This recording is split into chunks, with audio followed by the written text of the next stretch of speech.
Hello, hello, bienvenue sur ma chaîne Les Enveloppes de Marie. Alors, comme vous le voyez, on se retrouve aujourd'hui pour la vidéo du budget du mois de septembre. Donc, on va faire le budget ensemble. Alors, je l'ai déjà préparé, j'ai déjà réfléchi. Je vais tout vous réexpliquer petit à petit. Alors, pour rappel, je me présente. Petite présentation que je fais uniquement au budget, en fait, pour vous expliquer un peu... notre famille et voir pourquoi je fais ce budget-là. Donc, je suis Marie, j'ai 29 ans, je suis pacsée à monsieur qui a eu 30 ans. On s'est fiancés à mon anniversaire, donc on se marie dans 2 ans. On est propriétaire de notre maison depuis 2022, fin d'année 2022, mi-octobre. Non, début octobre, je crois. Début ou mi-octobre, bref. On l'a fait construire, donc on a un crédit dessus. On a une fille qui a eu 2 ans au mois de juillet. On a un crédit également sur la voiture. On est au gaz et à l'électricité. Donc notre fille va chez la nounou. Voilà. Voilà en gros un peu l'explication de notre famille. Je suis titulaire dans la fonction publique hospitalière. Monsieur est salarié dans une entreprise en maintenance. Voilà. Voilà le petit... Il est en CDI, monsieur. Voilà le petit topo de la famille. Donc, en salaire. Alors, j'ai préparé un budget. Du coup, moi, j'ai eu mon salaire et monsieur a eu le sien. J'ai eu un petit peu moins prévu, à peu près une centaine d'euros de moins, mais monsieur a eu beaucoup plus que ce que j'avais prévu. Donc je vais rester sur le même salaire. Et puis le surplus, là on part en vacances, il nous manquait un petit peu, je vais vous expliquer pourquoi. Et au pire on le mettra pour le mariage ou pour se faire un petit peu plus plaisir en vacances. Voilà, voilà. Donc pour moi je compte 2400. Pour monsieur 1700. Donc la CAF, on a une allocation de base pour notre fille qui est de 90 euros. Je vais compter 90. C'est 96, un truc comme ça, je crois. Je sais même plus combien exactement. Et on a la CMG qui a... je vais compter 330, c'est 339 maintenant. Mais j'arrondis. J'arrondis en dessous comme ça. Du coup, pour le total, nous sommes à 4520 euros. Hop. Et le mois prochain, logiquement c'est le mois prochain, la CMG va complètement bouger. Donc, je pense que j'aurai la même tous les mois. Je sais pas. Je sais même pas en fait. Si j'aurai la même tous les mois. Je verrai bien. Maison. Donc, on a un crédit, comme je vous ai dit, à 920 euros par mois pour la maison. Tout est inclus dans le crédit. L'assurance crédit, on a plusieurs crédits, on a un crédit à taux zéro, voilà. Tout est inclus dans les 920 euros. Voiture, on est à 260 euros. Donc en tout, on est à 1180 euros de crédit dette. Alors, petit rappel rapide pour ceux qui débutent. Dans les revenus, on met tout ce qui s'ajoute à notre compte, donc tout ce qui est positif sur le relevé de compte. Vous prenez 3 à 6 mois de vos anciens relevés de compte et vous prenez tous les revenus en positif. Ensuite, on prend tous les crédits dettes. Crédit maison, crédit voiture. Si vous avez un découvert, vous pouvez le mettre dedans. Si vous avez des dettes envers, je sais pas, vos parents, des crédits... comment on dit, les crédits en plusieurs fois, là, je sais plus comment on appelle ça. Vous mettez ça ici. Ensuite, les dépenses variables, c'est ce qui va tomber tous les mois, mais dont le montant... Alors, attendez, je vais juste faire un truc. Je pense à ça maintenant. Je vais vous zoomer. Je vous ai peut-être un peu beaucoup zoomé, là. Attendez. Ah, je vous fais bouger en plus. Ouais, là, je pense qu'on est pas mal. Ce qui tombe tous les mois, les dépenses variables, mais dont le montant diffère. Par exemple, nous, on a la nounou. Alors, je mets à peu près tout le temps la même chose, mais je sais que ça diffère, en fait. Donc là, moi, pour la nounou, je mets ce mois-ci... quand j'essaie de bien me centrer, 690 €. Et Ulysse, le télépéage. Donc le télépéage, ça dépend si on le prend ou pas. Je vais mettre 90 €. Alors là, je ne sais pas exactement combien on va payer. Parce que du coup, je suis allée chez ma grand-mère. Donc avec ma soeur, on partage les frais. Et là, on va encore aller chez mes beaux-parents demain. Le retour, on le fera qu'au mois de septembre. Donc ce sera pour le mois d'octobre. Mais en fait, au mois de septembre, on va payer les consommations du mois d'août. Sauf que du coup le mois d'août n'est pas encore terminé, donc j'ai estimé à peu près 90 €. Je pense qu'on est pas mal. Après les dépenses variables, ça peut être je sais pas, ça peut être plein de choses. C'est tout ce qui va bouger un peu tous les mois en fait. Je sais pas, par exemple la cantine, des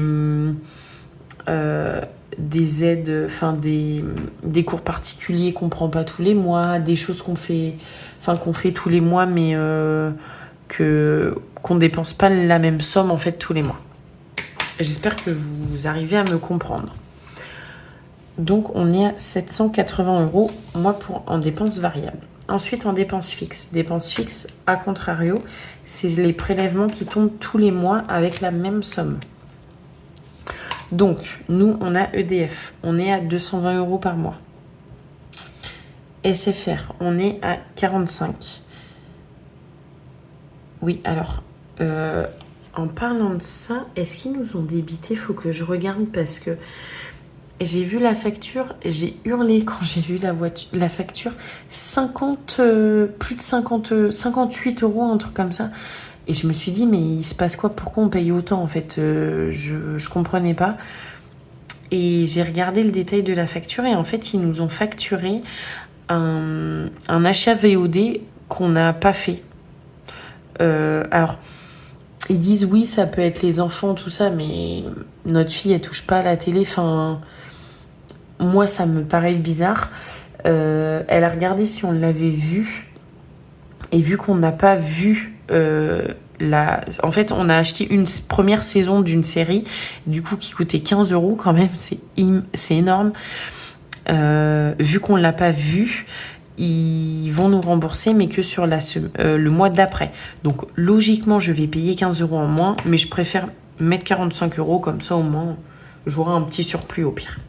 Mutuelle. Alors, mutuelle, on est à 25 €.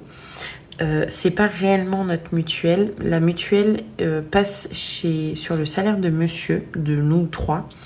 Mais je paye en fait un surplus, une option de mutuelle. C'est pas du tout sur la même mutuelle. C'est au Crédit Mutuel. Ils proposent ça. C'est une complémentaire de mutuelle par rapport à l'ostéo. On a des remboursements pour l'ostéo, pour diététicienne, acupuncture, des médicaments non remboursés. On a pas mal de choses. Et c'est plutôt vachement intéressant, je trouve. Moi qui utilise pas mal l'ostéo pour moi. Après, va falloir que je réfléchisse à savoir si je le garde pour ma fille ou pas. Parce que l'ostéo, j'y vais pas tous les 4 matins pour elle. Donc, à voir. Assurance voiture. Attendez, je vérifie que vous voyez toujours. Ouais, on est à 80 €. L'assurance maison, on est à 45 €. Alors, on a le téléphone de monsieur qui est à 15 €. Les frais du compte commun qui sont à 2 €. Pour monsieur, je vais mettre 90. Alors le mois dernier, il n'a pas pu s'inscrire à la salle de sport comme il devait le faire parce qu'il a eu un souci de santé. Donc j'espère que ce mois-ci, il pourra et j'espère que ça suffira. Red, donc c'est mon téléphone, on met 13 €. Les frais, c'est les frais de mon compte, on est à 6.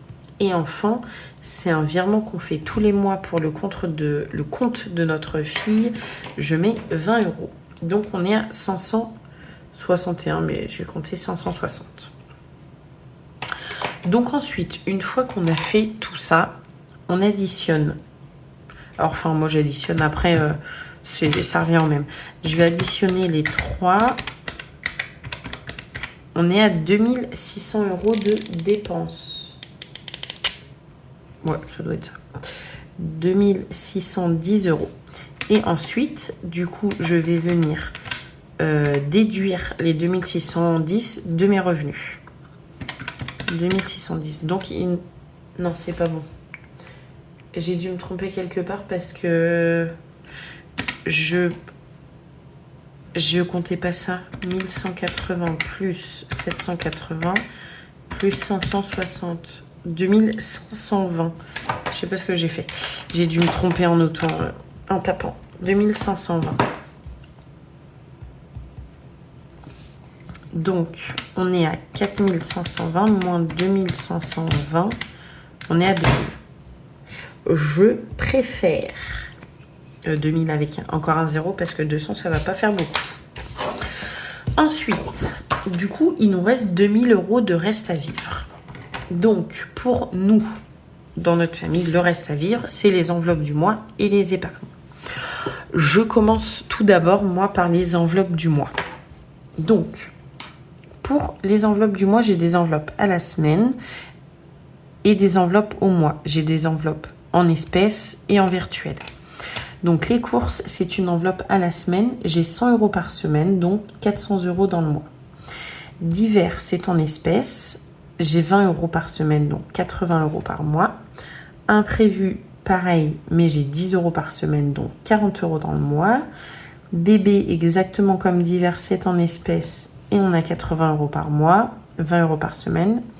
Sortie, c'est en espèces, c'est une enveloppe au mois. Donc sortie, ce mois-ci, j'ai prévu 100 €. Essence, c'est une enveloppe en virtuel parce que je n'ai pas de station essence qui... Enfin, j'en ai pas assez. J'en ai une, mais qui est pas forcément sur ma route. Donc, c'est un peu embêtant qu'ils prennent l'espèce, en fait. C'est quasiment que en carte bleue. Et ce mois-ci, j'ai mis 200 €. Pour le perso, j'ai 50 €.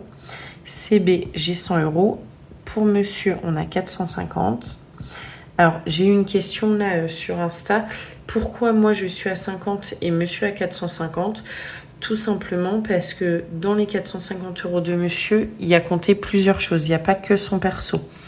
Il y a son tabac, son essence. Alors, son essence, là, il n'y en a plus beaucoup parce que il a beaucoup la voiture du travail, mais de temps en temps, il prend la voiture, donc il a besoin de mettre un petit peu d'essence dedans.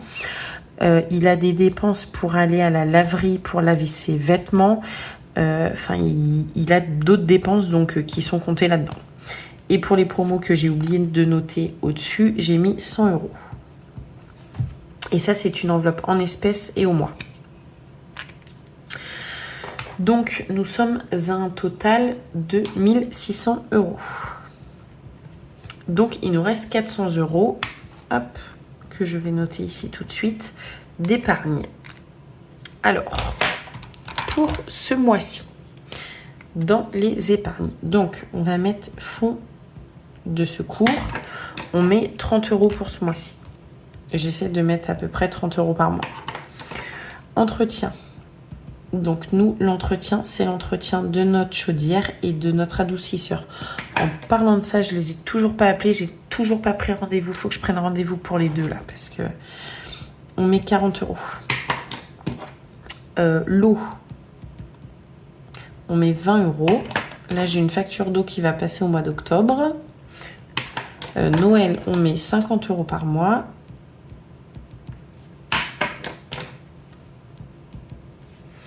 Impôt, je vais mettre 80 €.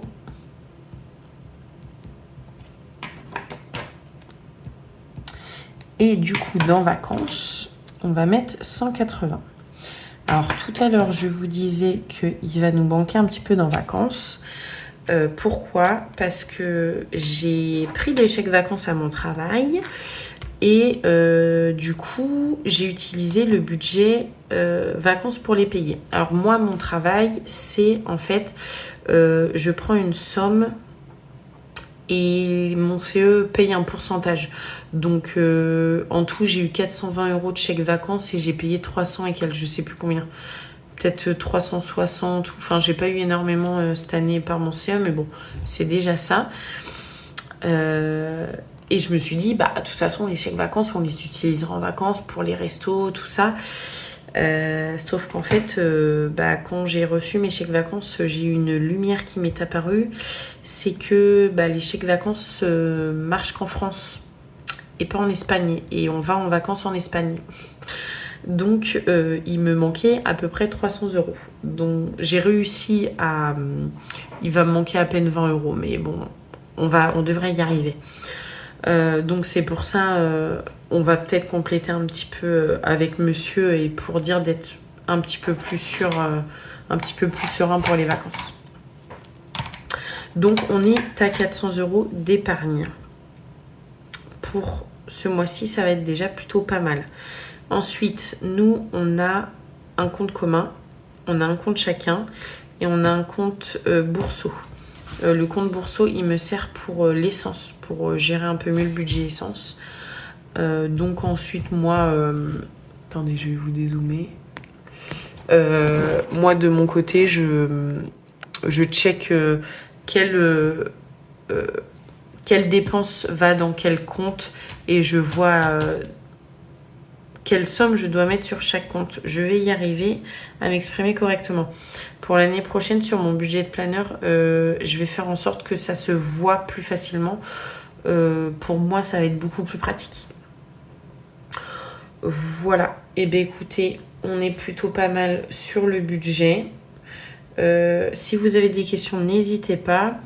La dernière fois, j'ai proposé à quelqu'un de l'aider à faire son budget, de faire une vidéo en fait pour faire son budget. Il y a quelqu'un qui m'a répondu qu'il était intéressé, donc je lui ai dit de m'envoyer un message et j'ai pas eu de message.